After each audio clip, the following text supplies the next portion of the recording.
Electric rice కుక్కర్లో chicken biryani ఎలా చేసుకోవాలో వీడియోలో చూసేయండి. చాలా సింపుల్ ప్రొసీజర్లో ఈజీగా చేసేసుకోవచ్చు. బ్యాచిలర్స్కి అయితే వీడియో చాలా బాగా యూస్ అవుతుంది. ముందుగా మనము ఎలక్ట్రిక్ రైస్ కుక్కర్లో దాని గిన్నె ఉంటుంది కదా, అది పెట్టేసుకొని స్విచ్ ఆన్ చేసేసుకోవాలి. ప్లగ్ పెట్టుకొని స్విచ్ ఆన్ చేసుకున్న తర్వాత కింద మనకు ఒక బటన్ ఉంటుంది కదా, దాన్ని కూడా కిందకి ప్రెస్ చేసుకోవాలి. ఆ తర్వాత దాంట్లో ఆయిల్, ఉల్లిపాయ ముక్కలు, పట్టా, లవంగాలు, యాలక్కాయ, బిర్యానీ ఆకు వేసుకొని ఉల్లిపాయలు మంచి ఎర్రగా ఫ్రై అయ్యేంత వరకు ఫ్రై చేసుకోవాలి.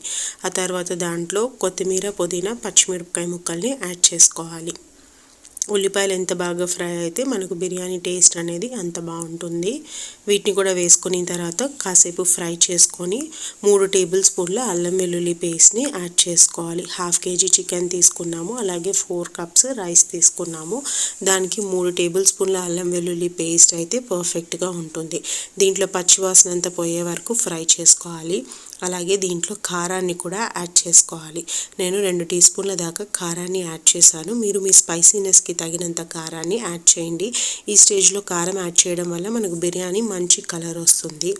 అలాగే దీంట్లో 100 ml పెరుగుని యాడ్ చేసుకోవాలి. పెరుగుని యాడ్ చేసుకున్న తర్వాత ఆయిల్ అంతా మంచిగా సపరేట్ అయ్యేంత వరకు మగ్గించుకోవాలి. ఆయిల్ సపరేట్ అయిన తర్వాత 2 పెద్ద సైజ్ టమోటాలని కూడా ముక్కలుగా కట్ చేసుకొని యాడ్ చేసుకోవాలి.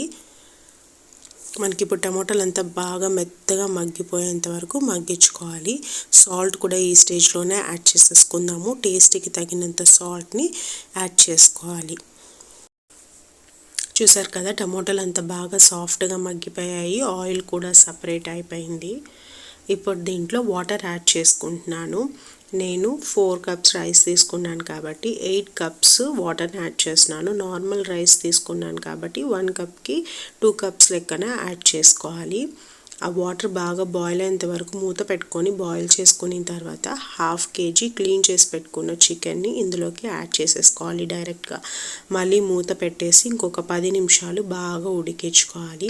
10 మినిట్స్ చికెన్ని బాగా ఉడికించిన తర్వాత మనం దీంట్లోకి నానబెట్టుకున్న రైస్ని వాటర్ అంతా స్ట్రెయిన్ చేసుకొని యాడ్ చేసుకోవాలి. ఒక 1/2 అవర్ నానబెట్టుకుంటే రైస్ సరిపోతుంది. ఒకసారి బాగా మిక్స్ చేసుకొని మూత పెట్టేసి మనకు కింద బటన్ పైకి అయ్యేంత వరకు ఉడికించుకోవాలి. చూసారు కదా, పర్ఫెక్ట్గా రెడీ అయిపోయింది. ఒకసారి బాగా మిక్స్ చేసేసి మూత పెట్టేసి ఒక 5 మినిట్స్ అలా వదిలేసి ఆ తర్వాత తిన్నారంటే చాలా బాగుంటుంది. చాలా సింపుల్ ప్రొసీజర్ ఇది. తప్పకుండా ట్రై చేయండి. వీడియో నచ్చితే లైక్ చేయండి, షేర్ చేయండి, ఛానల్ని సబ్స్క్రైబ్ చేయండి. Thank you.